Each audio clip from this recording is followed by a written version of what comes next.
Hey everybody, it's Mr. Marchetti again with a discussion video for English 101. Sort of a branching off video from our first discussion, which involved sort of accessing memory for Essay 1 and the idea of memoir versus biography or autobiography. And I had promised, or I'd said that I wanted to put together a brief video about the structure and format for Essay 1. And I just wanted to put that together for you so we can discuss it a little bit.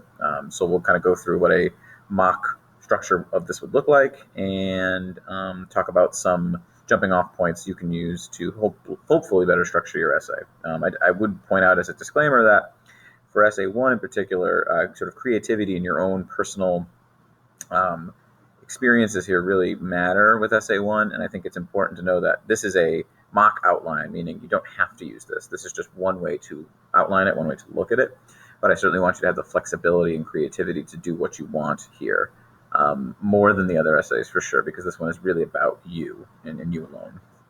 So that's just a disclaimer going on. I have noted here a proper heading for a paper, right? A line to the left, and this is the information you would have. I've also made note of the title. Obviously, a title is important to a degree, but don't lose sleep over it at this point. You can just simply call it Essay 1, Essay number 1, personal essay. Those are fine. A good title is fun. If you remember the document I attached or gave to you was Memoirs of a 7-Year-Old. That was sort of the title of the piece I had shared with you as a memoir example. But you certainly don't have to have a title. If it comes to you and you want to add one, please feel free, but it's not a requirement of the paper itself. So, getting into the paper itself, we have the introduction. So I've made some notes here about, obviously, content-wise, this is where you're going to sort of outline the person you were, obviously, in the past. So the person, briefly, the person you've sort of built yourself up to at this point. This is where that 5 qualities of yourself can come in, I think, really effectively, where you think about those 5 qualities and how they sort of define you. Maybe you don't think about all 5. Maybe you think about 2 or 3 or 4 or 5 or just 1, and how that sort of has defined you up until this point. And obviously that's a large period of time, so I'm not asking you to go through every aspect of your life from birth to 22, 18, whatever your age is. But this is a place where you're really going to sort of in brief, outline your person. And I think it's important to do that at the beginning because, 1, I don't know you, really. And 2, if some random person was to read this, you'd want them to have a view of who you were. And I think it'll make sense when we get to the conclusion why that's particularly important in the introduction. Secondly, you should be creating a frame for your essay. So that's going to tell the reader, who's me in this case, right, how the thing is going to be constructed. And then, you really want to follow that construction. And I put as an example here, like, don't say we will first look at a moment from 1996 and then have your first body paragraph focus on a moment from 2013. That doesn't make sense. If you're going to start with 2013, tell me we're going to first look at a moment from 2013 and then move from what you're going to do. The introduction is where you're going to also make clear what the format and structure is going to look like. And I made this note to remember that you can be as creative or as formal as you'd like here. It'll depend on your personality and your writer's voice. And what I mean by that is, if you want to write this very structured and formal, that's totally fine. This paper has a lot of opportunity for, sense of humor and personality to come into play because it's about you. But if you aren't a particularly funny or social or outgoing person, your paper probably isn't going to reflect that. It's probably going to reflect a more introverted, quiet, thoughtful, reflective person. So you don't have to write in a way you aren't, although it can be fun to do that. I think you want to kind of stay honest to yourself. And the way I always think of this is a couple examples. I mean, the sort of really structured, formal example is really straightforward, which is just like, in this essay, I'm going to look at a few moments from my past and discuss how they sort of shape me into this person I describe in the intro to the person I want to be going forward. And then you start writing. But you also can be super creative with how you do this. I had a student who the frame for their essay was he was a soldier, and in real life he was a soldier, and one of his friends had was killed in action, and the frame for his essay was him at his friend's funeral. It's very dark, but it was very effective and very beautiful. The frame was at his friend's funeral, and he reflected on 3 memories of his friend. And the way he did it is each paragraph was him talking to someone at the funeral, like his mother, his sister, a friend, another friend of his from home. And he introduced the moment by talking about that person and how he went over to say hi to them and give him his condolences and all that. And then he jumped into a story about his friend who passed away, and using sort of the mother, the sister, and the friend as a jumping off point. Now, this is that's a super sophisticated way to do it, and it required a lot of thought and time on that person's part. And you don't certainly have to go that way with it, but I just wanted to stress the flexibility and space you have to play with here.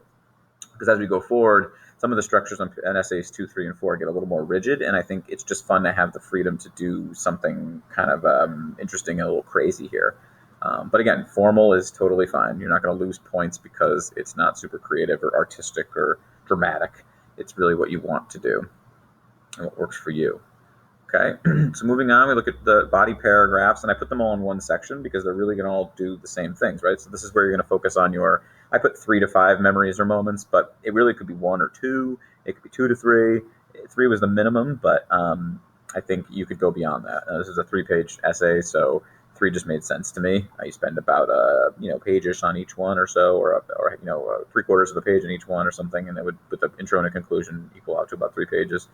But you might have some memories that are longer or shorter than others, and they might take up more space. And you might find yourself with 2, and you're already at 3 pages. 2 maybe is enough. But you may find yourself with 4, and you need another page, and you might need to add a 5th or a 6th one to really flesh it out. I added here that you might want to, structure them in a dramatic succession. Start with something light and funny, kind of like my Memoirs of a 7-Year-Old, if you had a chance to read it, and move on to the more serious stuff, or vice versa. That Memoirs of a 7-Year-Old story is a funny one involving my brother and I, but the question at the end of it is always where were my parents that we could, roll down this hill in a car and almost into oncoming traffic? But in actuality, my parents were fighting, and divorce was soon to follow for them, and my brother and I split up for a while. So it's a very funny story to me, and it still is, but it actually heralds some very dark, tough times in my childhood. And I think it's interesting. It's sort of an effective way to open things up. You open things up with comedy or humor, and everyone understands that. And then you move into the more serious, darker, maybe more tragic aspects, depending on what happened in your life. That's just a way potentially to do it, right? I added here too that sometimes leading off with your strongest or clearest memory is a great starting point. But other times it's better to start with your most vague memory or moment. You could even talk about the difficulty in accessing the memories you've chosen as a part of your analysis. Meaning you could spend time thinking about a memory from your very early childhood, and part of your analysis of that memory is how you tried to remember it and how it was difficult to remember it. And I think that's, again, a very interesting way to do that. Likewise, the flip side of it, you can start with a really clear memory from recent times, and you'd have a lot to work with because it should be the most clear to you. This is of massive importance, right? So be sure to outline, summarize what happened in your memories, but be even more sure to spend more time analyzing the moment of memory, discussing how you felt before, during, and after. So the summary is important. I need to know what happened, but don't spend the entirety of your paper, and this is my next note, summarizing it, the moment. A lot of people do that. They just story tell for 3 pages, and that you're doing some of the work, but you're not doing all of the work. You're not doing the harder part of the assignment, which is the analysis section, where you really think about how you felt in those moments and analyze why you felt that way and what this maybe did to you as a person and what this maybe continues to do to you as a person, or shaped you, or how this shaped you into the person you are now, or how this caused you to sort of regress and slow down as a person because it was something that traumatic, or caused you to progress and flourish into another person or to this new person because it was something so joyful and powerful for you.